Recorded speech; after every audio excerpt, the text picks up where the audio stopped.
Oh yeah, brown Santa came with a package.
Oh God, that explains a lot.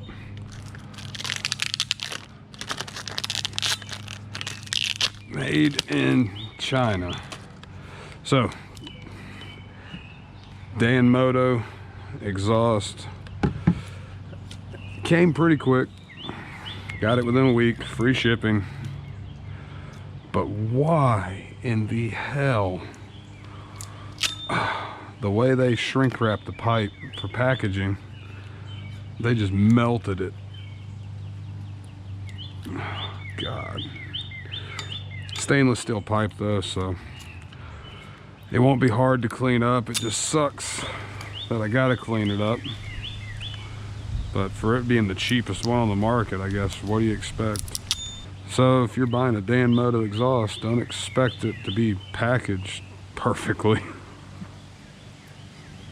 And be prepared to clean the shit out of it before you install it. I guess you pay for what you get. So yeah, I'm having to go to the SO pad in order to get this crap off. Luckily it's stainless steel, so if I want to polish it out, it won't be that hard to get the shine back. Use a brass scraper, get some of this thicker stuff off, and go back over it with an SO pad to even out the finish. Hell, this spot's so rough. That brass scraper ain't doing anything to it. I'm just gonna have to use my knife carefully. All right, and after about 30 minutes of cleaning it and scrubbing it with a Brillo pad, it doesn't look that bad. So if your pipe does come like this and you don't feel like going through the hassle of sending it back and getting another one, and you just want to clean it up for yourself, Brillo pad, some paint thinner. Whenever you do it, just make sure you go in the same direction across the whole pipe and not side to side and up and down, so you get a nice even finish. Well, let's put it on, see what it looks like.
Fitment on that Dan-Moto is pretty easy.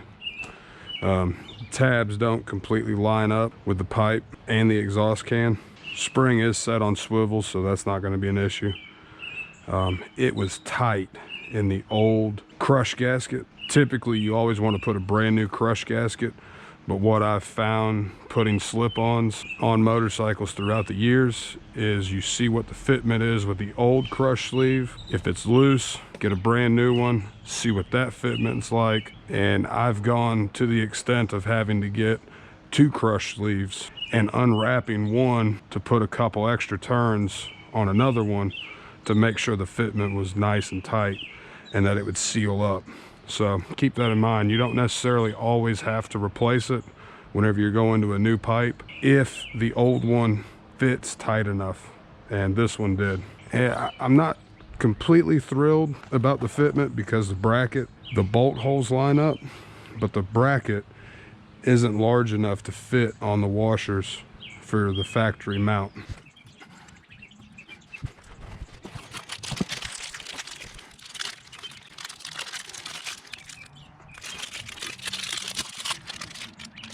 Not a pro tip, but an experience tip before you go prying with a screwdriver or pulling with a pair of pliers to send your spring shooting. Just grab a small piece of the plastic wrap that came with whatever you're working on. And even springs this tough, like my center stand spring, you can take some of this plastic wrap, twist it up, get it in the hook, and then you have more leverage to pull your spring on, and you can just pop it right out of there. So in total, with cleaning it up and installing it, only took about an hour and a half. Really easy to install. Only issue I see with it on the Tiger is the way the pipe points. All the heat from the exhaust is going right towards my blinker. So I'm either probably gonna have to shield it or replace it with a smaller one if I keep this pipe on. So one thing you want to do whenever you first start the bike up to go through your heat cycling process is to check to make sure you don't have any leaks on the pipe and the can. Make sure you don't have any leaks going from your catalytic converter to the pipe. Double checking that crush seal. If you start seeing any residue on the pipe anywhere around it, that lets you know that you got to change that crush seal out with a new one or add to it to make sure you get a good seal. Another thing you want to check to make sure you don't need to do any further tuning or adjustments on the motorcycle is when you start it, check to make sure you can hold pressure on the pipe and your bike doesn't die. If you block off the exhaust and your motorcycle dies, you've still got issues. You're either gonna have to get a professional tune, new jets, if it's carbureted, or a different power commander installed.